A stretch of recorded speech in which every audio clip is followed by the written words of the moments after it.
कथा देइथिले विधायक पूरण कले मुख्यमंत्री वास्तव रूप देवे विधायक अमरेन्द्र दास। जगतसिंहपुर जिलार ऐतिह्य गौरव कहिले स्वामी विवेकानंद स्मारकी महाविद्यालय जगतसिंहपुर निर्वाचन समय दिया इस्ताहार 21 घोषणा मध्य एसबीएम कॉलेज दाबी थिबा बेले जहां पूरण करने लक्ष्य जगतसिंहपुर विधायक अमरेन्द्र दास बारंबार मुख्यमंत्री और केन्द्रमंत्री निकट में दाबी रखिते जहां मुख्यमंत्री एसबीएम कॉलेज को पीजी क्लब पर 5 कोटी टंका प्रदान पर घोषणा कले जहां जगतसिंहपुर एसबीएम कॉलेज कर्तृपक्ष और जगतसिंहपुर जिले में एक खुशीर माहौल देखा मिली जहां एसबीएम कॉलेज परिसर में एक बैठक अनुष्ठित हो अवसर में मुख्य अतिथि भाव जगतसिंहपुर विधायक जोगदे बेले कॉलेज कर्तृपक्ष और कॉलेज अध्यक्षा जोगदे जहां आज कॉलेज कर्तृपक्ष विधायक अमरेन्द्र दास को धन्यवाद देवा सहित संबर्धना करते समस्त श्रेय विधायक अमरेन्द्र दास को देते अन्यपटे विधायक अमरेन्द्र दास समस्त श्रेय माननीय मुख्यमंत्री मोहन चरण माझी और केन्द्रमंत्री धर्मेन्द्र प्रधान और गणशिक्षा मंत्री सूर्यवंशी सूरज को देते। विधायक कहते पर्यंत मोर चेष्टा और प्रयास जारी रही प्रतिश्रुति देते कई पद कथा और कथा दे कथा रखि पिला भविष्य गढ़ापी लक्ष्य आज जगतसिंहपुर जिलावासी मन में और बुद्धिजीवी मन में एक चर्चा जोर धरी अन्यपटे जो विरोधी माने जो भाव में विधायक को नहीं ठिसिल करुले से सख्त झटका लगी जहाँ साधारण एक विराट प्रश्नवाची छिड़ा कर जगतसिंहपुर जिलूर संग्राम किशोर पट्टनायक रिपोर्ट आवाज ओडिशा।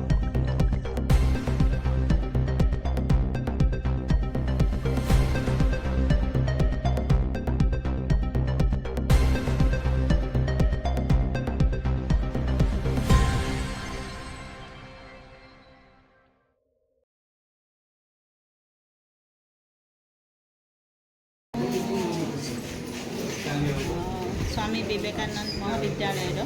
अध्यक्षा सर्वप्रमुख आमर यही अंचल विधायक महाशय मान्यवर विधायक महोदय अमरेन्द्र दास सार जॉइन करथिले तेणु आमे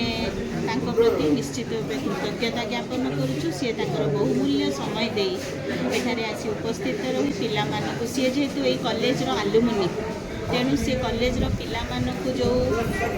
तांकर स्वल्प वक्तव्य रखिले से पिला माने निश्चित रूपे प्रेरणा पाइथिबे ताहा मु आशा करुछि। ता सहित आमर समस्त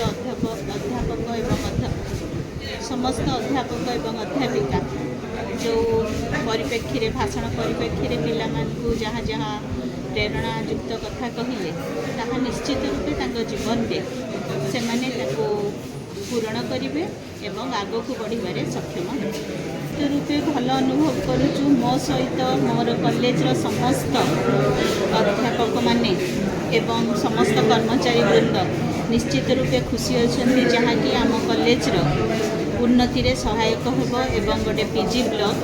तैयारी होब जो थी कि आम पीजी पिला माने सेपरेटली सिटी क्लास करें आउ यार श्रेय मु आमर विधायक महाशय को देवी ता सहित आमर मुख्यमंत्री मोहन चरण माझी को एवं आमर शिक्षा मंत्री सूर्यवंशी सूरज को निश्चित रूपे जनइबी आमर अंतरर भक्तिपूत एवं कृतज्ञता जनइबी जहाँकि से आम कॉलेज प्रति दृष्टि देइचंती एवं मत लगुच आगामी वर्ष मानक कॉलेज निश्चित रूपे आगक जीव एवं जेहेतु ये जगतसिंहपुर डिस्ट्रिक्टर सर्व पुरातन एवं डिस्ट्रिक्ट हेडक्वार्टर कॉलेज ये निश्चित रूपे आगक जीव एवं आगक जाए निश्चित रूपे नाम करिवो बोली एक कथा दे कथा रखिले बोली मु तांको अशेष धन्यवाद जनाऊँगी आम कॉलेज तरफ एवं परिशेष से जो धन्यवाद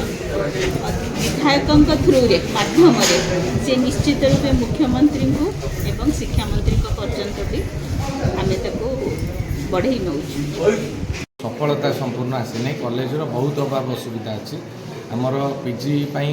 यही ब्लॉक रे क्लास हो तेणु क्लास रूम रो अभाव अच्छी बहु हॉस्टेल अभाव रही आमर स्टाडियम टी असंपूर्ण हो पड़ी रही स्टाफ क्वार्टर ना आपण ऑडिटोरियम माने जराजीर्ण अवस्था को गला 2006 मसीह आरंभ होता विगत दिन मानक कौन हो कौन ना मुझे कथा कहीपर ना मोर अहर मो कॉलेज प्रति उद्यम रही आगामी दिन में उद्यम रहा गोटे भल आटमोस्फियर देवा से निजक फिल करेंगे ना जे आम गोटे जो कॉलेज रे पढ़ुचु सेठी यही अभाव असुविधा अच्छे जो व्यवस्था प्राइवेट कॉलेज मानकर अच्छी और सरकारी कॉलेज मानकर अच्छी आमर तो खूब शीघ्र सरकारी हवाक जाऊँच से सबू क्षेत्र में समकक्ष होकर आम पिला माने छात्र छात्री माने व्यवस्था पाइबे आ रहा शैक्षिक वातावरण कथा आमर अध्यक्षा महोदय आसिला परठार अहर चेष्टा जारी रखिंट समस्त अध्यापक अध्यापिका माने दिन राति लगी केमती शैक्षिक वातावरण पूर्वर फेरी आसो और पिला 100% सार मैंने एफर्ट देवे तांकर भविष्य केमती उज्जवल हम से दिन राति परिश्रम कर जो अनुदान कथा कहले मो यशस्वी मुख्यमंत्री श्री मान्यवर मुख्यमंत्री श्री मोहन चरण माझी महोदय को केंद्र मंत्री श्रीयुक्त धर्मेंद्र प्रधान महोदय को एवं शिक्षा मंत्री सूर्यवंशी सूरज महोदय को कृतज्ञता ज्ञापन करेंगे और धन्यवाद देवी जी कि आम जगतसिंहपुर माटीर पुआ जी अच्छा प्राइवेट सेक्रेटरी भाव में काम करुँच मान्यवर मुख्यमंत्री निकट में मनोज साहू महोदय एम पिला गोटे प्रेरणा से अति साधारण परिवार जड़े बापा झुंपुड़ी माछ गाँव गोटे झुंपुड़ी जलिखिया दुकान चा जलिखिया बिकिकी पिला को पाठ पढ़ी योग्य संतान योग्य जगार पहुँचिकी एवं से माटी चिंता कर कॉलेज स्टूडेंट पूर्वतन छात्र तेणु तांकर गुरुत्वपूर्ण भूमिका ये अनुदान अच्छी आगामी दिन में अनुदान अभाव रही डबल इंजिन सरकार शिक्षा स्वास्थ्य को विशेषकर गुरुत्व दौथुवा सरकार एवं युवक युवती मानकर भविष्य निजुक्ति की रोजगार को गुरुत्व दौथुवा सरकार तेणु पिला भविष्य उज्जवल जो निर्वाचनी एजेंडा 21टी थिला 11 मासरे आम 11टा कंप्लीट कर सारूँ एवं ता भितर सर्वबृहत योजना जोटा कृषक मानक सब्सिडी 800 टंका जो विरोधी माने कहते 17 मसीह तत्कालीन मुख्यमंत्री सोहेला ठारे अनुगुल 100 टंका सब्सिडी सहायता मूल्य देवाई घोषणा करते 5 वर्ष दे पार नथिले 17 ରୁ 7 वर्ष आम आसु आसु व्यवस्था कलु एवं आपणकर आमर जो रहा सुभद्रा योजना पूर्व सरकार देइचंती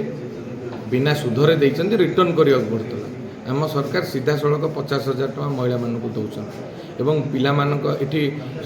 आमर जगतसिंहपुर दीर्घ दिन स्वप्न मेडिकल कॉलेज होगापाई जाऊँगी डीएवी स्कूल होगापाई जाऊँगी आ गोटे फायर स्टेशन होगापाई जाऊँगी इनस्ट्रीम स्टोरेज सिस्टम चाषी मानक होगाकू जाऊँगी देवी दोल में जोटि चाषी मैंने 10,000 हेक्टर चाष जमी की जलसेचन व्यवस्था हे एवं चाषी मैंने जल सबुदिनिया फसल करेंगे और जलस्तर कमिब नहीं पीवा पानी असुविधा रही नुआ पुलिस स्टेशन होगाकू जाऊँगी कहले नवकृष्ण चौधरी स्टाडियम आप जाणिक माने दुख प्रकाश करेंगे एत बड़ स्टाडियम सरकार खातार नथला बर्तमान आम सरकार आसला आम से दाबी उपस्थापन कलापर देखला बेलू सरकारी खातार नवकृष्ण चौधरी स्टाडियम ना ना एबे तार नवकलेवर होगाकू जाऊँगी 15 कोटी ऊर्ध्व टंका से बर्तमान इन्वेस्टमेंट हम आपड़ देखिए कौ भाया स्टाडियम हो प्रत्येक ब्लॉक रे गोटे मल्टीपर्पज स्टाडियम होगाकू जाऊँगी 15 कोटी टंकार स्टाडियम 9 एकर जमी पर्याप्त सरकार खेल को प्रोत्साहित करुँच शिक्षा स्वास्थ्य गमनागमन निजुक्ति एवं चाषी भाई मानक प्रोत्साहित करुँच फरेन इन्वेस्टमेंट आणिकी इंडस्ट्रियल डेवलपमेंट कर पिला मानक निजुक्ति दबार व्यवस्था करुँच काम कले लोक ईर्षान्वित होकर कहते तेणु से किसी असुविधा ना डबल इंजिन सरकार दौड़ी जोर दौड़ी आपड़ देखिले ये अदिनिया वर्षा क्षतिपूरण एत कम दिन में कहीं पाते आमर जगतसिंहपुर जिलापाई आकलन है 28 कोटी टका सांगे सांगे आसी पहुँचला चाषी भाई मैंने नवा डेरी कर क्षतिपूरण आसी सांगे सांगे पहुँचीगला तेणु सरकार जोरे चली तेणु जो मैंने ईर्षालु लोक विरोधी दल कहे एवं कहवा दरकार विरोधी दल जिते स्ट्रंग हम सरकारी दल धैर्य मार्जित होकर कार्यधारा से आगे तेणु विरोधी जो मैंने कहते मुझे धन्यवाद जनाऊँ विरोधी गोटे प्रश्न उठे ये अमरेंद्र दास विधायक ये निर्वाचन मंडली कौन संभाली पार किंतु आज से विरोधी कड़े गले से शुणु कहले विरोधी दल को धन्यवाद विरोधी न रही सरकार चली पार तेणु विरोधी तांकर ठिकणा मार्ग रे विरोध करने उचित जदि आम द्वारा कौन भूल त्रुटि होमें संशोधित हबू मार्जित हबू और ठीक धारा जीव तेणु विरोधी सब विरोधी काम माटीर राज्यर देशर स्वार्थ ପାଇଁ କରିବା ଦରକାର। ଯଦି ବିରୋଧୀ ଖାଲି ନାକୁ ବିରୋଧ କରିକିରି अपप्रचार करेंगे तार जवाब लोक मैंने देवे जहाँकि आप सारा भारत वर्ष देखुं ओडिशा देखिए।